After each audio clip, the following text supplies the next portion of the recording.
Why does everything around us generate sound? And also there are a whole variety of sounds like cell phone, running faucet, water, and music instruments, someone's voice. The list of sounds you hear throughout a given day is endless. But when given to describe what sounds looks like, it always ends up like this, which sounds like this. And to me, that doesn't make much sense because you never hear the sounds in real life.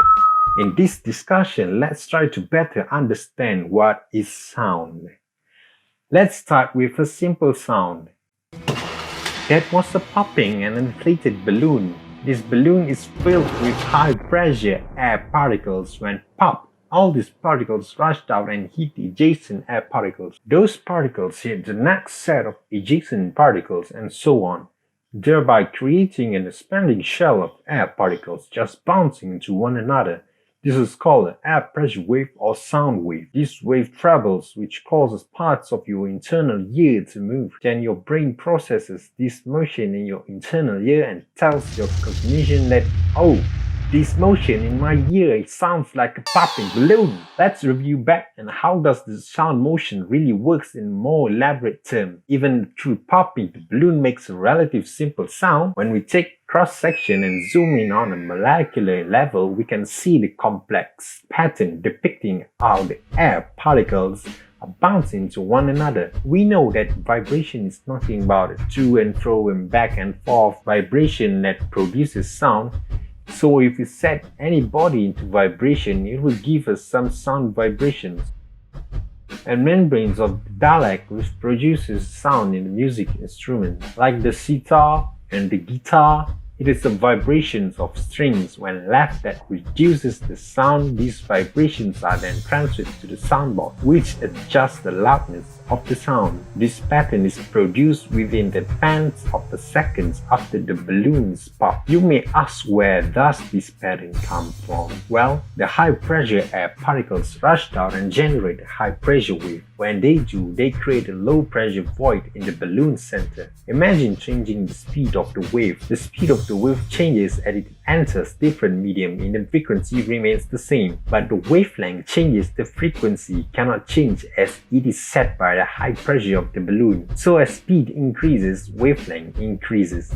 As speed decreases, wavelength also decreases. This is a slinky toy. It may demonstrate on how sound wave works through compression and rarefaction. The fundamental concept of sound wave, the air particles rush back into to fill this void and therefore generating a low pressure wave. When the particles rush back into fill the void, they rush in too much, thereby creating a second high pressure zone. This cycle repeats itself, and each time it does generate a high pressure and low pressure wave, which can be graphed. This graph shows the pressure waves of waveforms produced by a popping balloon. The vertical axis pressure, or the amount of force the particles bound into one another. The horizontal axis is time. These high points in the waveforms are called compressions, and they are where the particles are compressed and bounce a lot, thus having a higher pressure. The low points in the waveforms are called rarefactions, and they are where the air particles are more spread out and not bouncing around as much, and thus have a lower pressure. To help you visualize how sound waves of a compression state and rarefaction state, a shock wave of an explosion does these characteristics. Prior to an explosion, the shock wave pressure has a devastating effect on the surrounding environment. In this case, the pressure was measured by a microphone in order for a speaker to duplicate the sound. The diaphragm in the speaker just have to move in a similar fashion. The entire sound takes of 1/10 of a second for a speaker to duplicate. This visualization is just the first section of the overall pattern popping balloon of cycling compression and rarefaction produced by popping balloon. In just this quick sound, there were about 50 of these cycles. If we slow down this sound to 4 seconds, you can hear a rumble sounds of the cycles between compression and rarefaction. Most sounds last much longer than this quick duration. In visualization of sounds, we usually see the squished version of this graph which looks like this.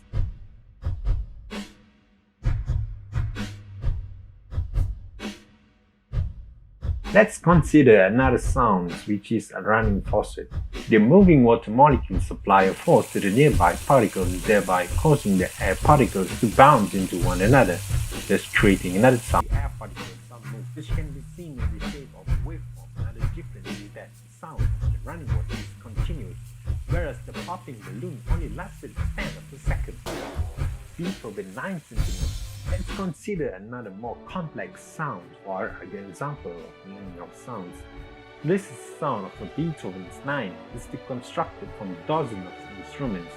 Each instrument, when played, applies a force to the air particles and around it, thus causing the air particles to bounce into one another, thereby generating a sound wave.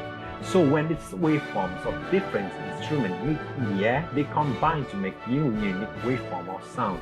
Wait, let's us just rewind and clarify 3 important things.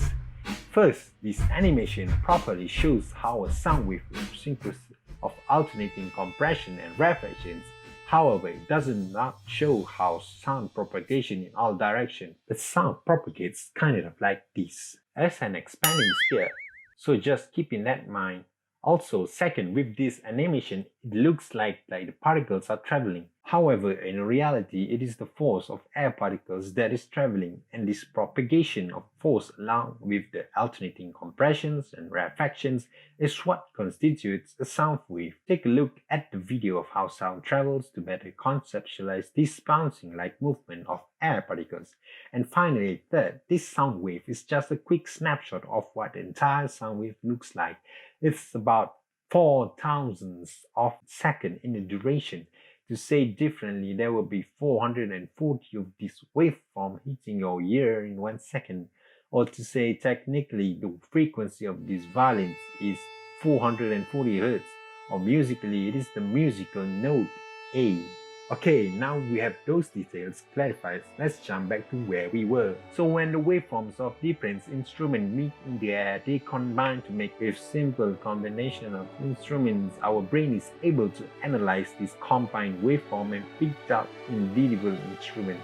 However, when many instruments are combined, only a trained ear will be able to determine all the instruments used to create the music, because the combined unique form is so dissimilar to the individual instrument. Furthermore, for us to record and play back the sound of Beethoven's 9, we will just need to convert the pressure waveform in the console into something like a string. This is the core concept of a styrofoam cup. A device measures the force or pressure levels from the air particles in the holding cup or tin cans and transmit them into the string connecting the holding cup membrane.